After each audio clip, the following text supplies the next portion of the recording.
At the Emirates, we're going to have a look at Arsenal versus West Brom, and Arsenal coming on the back of getting beat 2-0 at home to Swansea.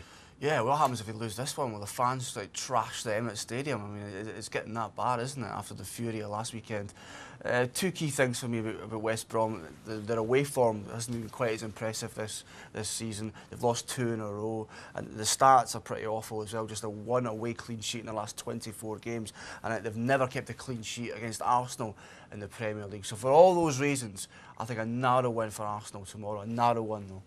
Okay, well, obviously, there's always three people to this show, and the other one's the Bet Butler on the other side. Butler, we like Arsenal. Yeah, I think you would do. I mean, if you asked me to price this game up 2 or 3 weeks ago, it'd be around about 2 to 5 Arsenal. Now, Arsenal aren't playing well, but this is a West Brom side, as Chris has said, coming on the back of 2 defeats. So, if the question is now, Arsenal are getting too big, and I think they're becoming serious betting propositions. The 4 to 7 here available with the bookies is going to get bigger and bigger because the money is coming for West Brom in the Asian handicaps on the handicaps.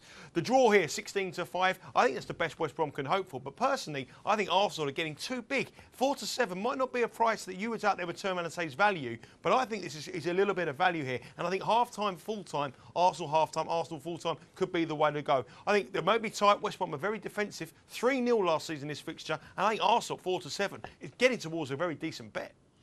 Okay, Arsenal 3-0 last year. Do you feel as if it could be over 2.5? No, I mean I can't get that excited about the 4 to 7 that Nigel's espousing about. I just think there's loads of question marks about Arsenal at the moment, and I think it could be a very tense affair tomorrow, like the QPR game back in October. And I think it could be 1-0 for me. A goal in the second half. There'll be a lot of nervous fans come half time, I think, on Saturday. Butler, is it a toss of the coin, unders and overs? Well, the bookies were making about a strong favourite, over 2.5 goals here, which is surprising to me. 8 to 13. 4 of the last 6 games for Arsenal have been under 2.5 goals. So usually with Arsenal, you expect this free-flowing football. It's not happening. The personnel isn't there. Under 2.5 goals, 11 to 10, perhaps could be a decent bet. I don't think West Brom will score. Personally, I think if you look at the match odds 4 to 7, you compare it to the QPR game, they were 2 to 5 to beat QPR. I don't think there's much really. I know QPR are obviously at the bottom of the table, but I don't think 4 to 7. I think 4 to 7 is the best way to play it. Personally, I think Arsenal will win. I agree with Chris, it could be a bit nervy, but I think Arsenal will win to 0. So back Arsenal to win to 0. On the under 2.5 goals market, though, maybe a small bit of value on under at 11 to 10 because Arsenal aren't that free-flowing football side you have seen in the past. But I really think these prices are about right with the bookies. OK, well, we're looking at that, thinking that Arsenal probably 1-0, maybe 2-0.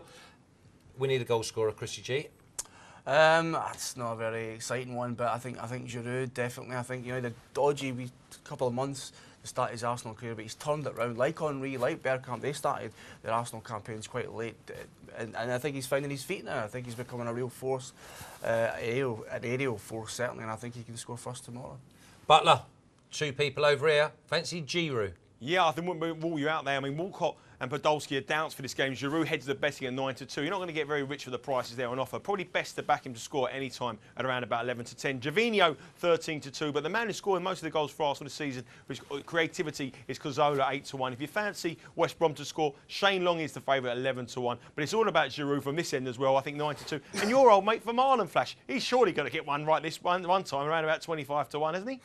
Yeah, don't rule him out, Vermaelen. Left back, he might score from open play as well. Much value at 25 to 1, but Olivier Giroud for me.